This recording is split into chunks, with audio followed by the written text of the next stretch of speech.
Musique, Salvatore Adamo fêtera son 70e anniversaire demain. 2013 marque aussi ses 50 ans de carrière. Une carrière, vous le savez, internationale, pleine de succès. Jean-Claude Gerlache et Thomas Kienner reviennent pour nous sur les moments forts qui ont marqué le chanteur et son public aussi.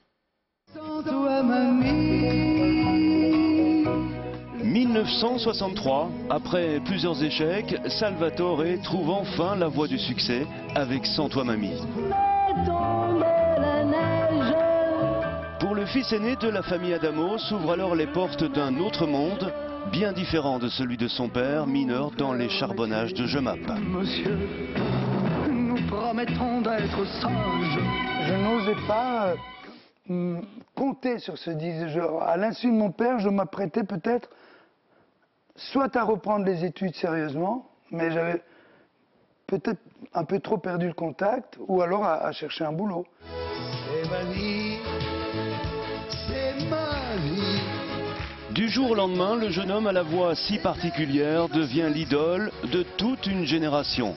Une star internationale dont les disques se vendent par millions et qui se produit à guichet fermé dans le monde entier.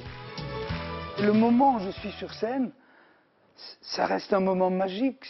C'est là que j'existe le plus, comme tous les artistes, je suppose. Inch'Allah. En 1967, l'auteur-compositeur-interprète casse son image d'artiste un peu fleur bleue avec Inch'Allah.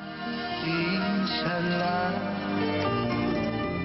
On aurait pu me dire, mais de quoi tu te mêles? Et cette chanson, allez savoir pourquoi. C'est vrai qu'elle m'a ouvert un autre public. Oui. En 2008, la jeune garde de la chanson française donne une seconde jeunesse au classique de son aîné. Il y avait un malentendu qui faisait que, pour certains, je n'appartenais pas à cette famille. J'étais dans le tiroir des années 60. On parlait de moi avec petite pointe d'amusement, mais je suis conscient de tout ça. Je vous parle d'un ami.